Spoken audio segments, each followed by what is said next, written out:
Halo bos, selamat petang, selamat petang. Saya Awang Pang. Hari ini kita kedai pun ada masuk yang kereta ni. Tahun 2014.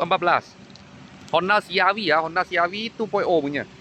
Harga jual RM35,800. Kereta ni kita sudah buat lah spray cat dalam, semua sudah buat cantik.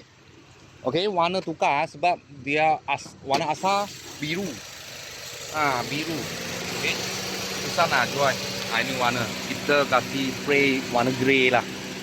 Tukar warna grey. Okey, 2.4 DOS engine lah. Okay, iVTEC 80 gearbox. Kereta ni jual RM35,800. Kalau full loan bulanan 600 lebih. Kredit boleh masuk kredit aja. Okey, kalau loan kedai 15,000 muka 15,000. 15,000 deposit boleh dapat. Loan kedai lah yang customer blacklist. Okey, dalam macam ni.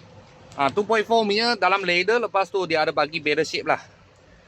Okey, dia punya mileage 145. Okey. Dulu punya owner sudah tukar Southstream system, reverse camera ada, tapi ini untuk jam aja. Tak ada lain-lain function semua kat sini. Okey, belakang. Belakang dia banyak luas lah. Elektronik sih memang ada. CR-V dia sebiji SUV punya kereta, tapi dia belakang memang luas. Okey. Lepas tu belakang molek punya tempat membesar juga. Besar juga. Okey, tahun 2014 tahun 2014 Honda CR-V 2.4 punya. Ini all view lah, all view punya. Harga jual RM35,800. Kalau buat loan kredit bulanan 600 lebih. Kalau nak beli cash RM35,800 boleh dapat yang Honda CR-V ni. Kalau bos-bos dan kawan-kawan siapa minat boleh kontak kita lah.